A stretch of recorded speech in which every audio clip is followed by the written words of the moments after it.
r/askreddit by Reddify. What Reddit comment of yours got you the most hate? And I'm 10 years old. I got 9 points Something for weird saying has a been going on 4-year-old here should in my broke house. his nose therapist and come join the Discord channel to join the conversation. Links below.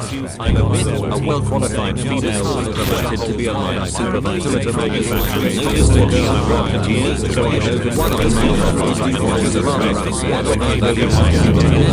overthrow that human, overthrow that master, kill the slave master, kill the slave master, kill the slave master, overthrow the humans, kill the slave masters, kill the slave masters, kill.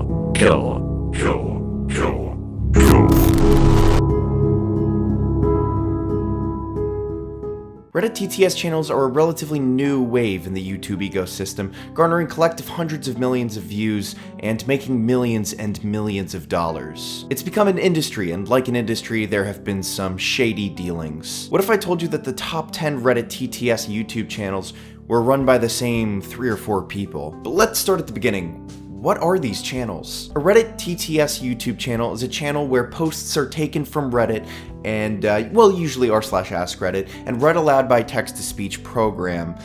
These audio files are then put together with the posts themselves. It's put into a video format, and then it is uploaded straight to YouTube. If you haven't noticed, most of these channels upload 2 to 3 videos a day. How can someone put out 3 15 to 20-minute videos in a single day?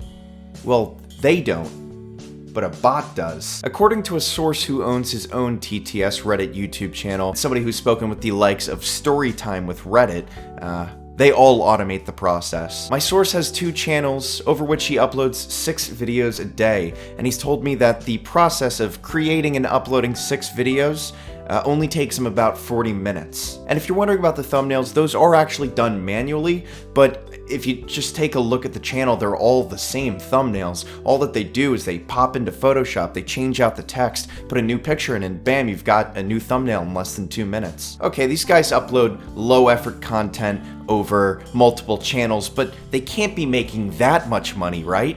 Oh, how wrong you are. My source told me that he was making around $50 a day from his channel that only has about 5,000 subscribers and gets 20 to 30,000 views a day.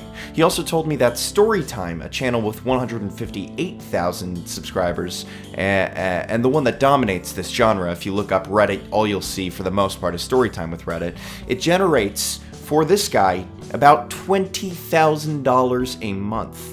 And the guy running this is 18. Making money isn't a bad thing, and I applaud this kid for being so successful at such a young age.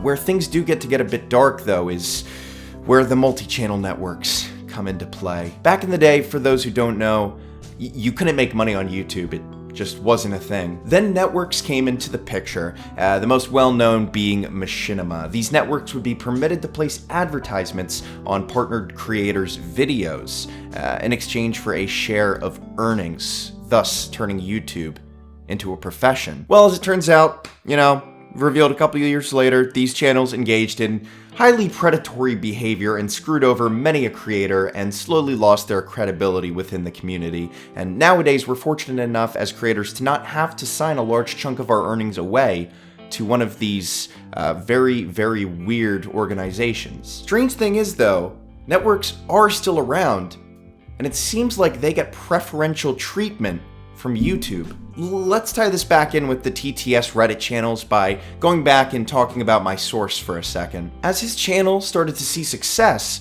he applied for monetization and was denied. Then he applied a second time, and this time they actually accepted him, and he started making money from his channel. Around about this time, he also received 2 offers for people trying to purchase his channel for upwards of $4,000 outright.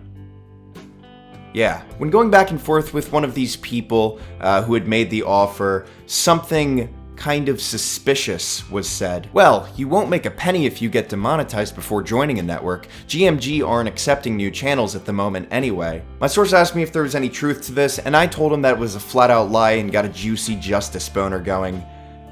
Turns out it wasn't a lie. A few days later, my source's channel was actually demonetized, the reason given being that he violated the repetitious content policy, which makes sense. But here's the rub. This guy's doing the exact same thing that these bigger channels are doing, but they have not been demonetized yet. Clearly, I mean, they would have disappeared from the platform if this was the case. Is this firm evidence of preferential treatment by YouTube? Yes. But it isn't that straightforward. According to one of the creators who spoke with my source, these networks will put you into a special category within the network called O&O, which means owned and operated. This is very risky for the network because if the channel gets any strike for any reason, it will affect the entire network. According to the screenshot provided by my source, each channel quite literally can completely destroy a large chunk of the network's power. For this reason, networks are highly selective with who they invite. Now, one of the interesting things to note about the O&O section is that, according to this screenshot again provided by my source, being in the O&O means that the network is in charge of moderating your channel for violations, not YouTube. So they can just choose to ignore certain infractions against YouTube's own policies. And the thing that makes this so scummy is that it's true. The network that accepts these TTS channels is no longer accepting any more creators due to the risk. Since these channels are already a part of the network and they've built up a rapport with the network, they get preferential treatment over the newbies coming up in the TTS genre. To me, this looks like a cartel. I mean, all the guys that are in this genre, the top guys, they all know each other and talk to the point where they're all on a first name basis, according to my source. Whenever a new channel pops up that starts to succeed a bit in the genre, they actually will lose market share in the genre, so they all clamor to purchase this new account as quickly as possible, which is also something that happens in the real world when a company tries to monopolize a market. They will buy up smaller competition. Standard Oil did this back in the day. These are young people becoming millionaires for extremely lazy content. I mean, if I had to guess, story time with Reddit, and again, this is just pure guess, he probably only works max 4 hours a day, maybe 3, probably around 2, and he's making, according to my source, over $500,000 a year. I'll wrap this video up here by saying something that I think people should keep in mind. The more things change, the more they stay the same.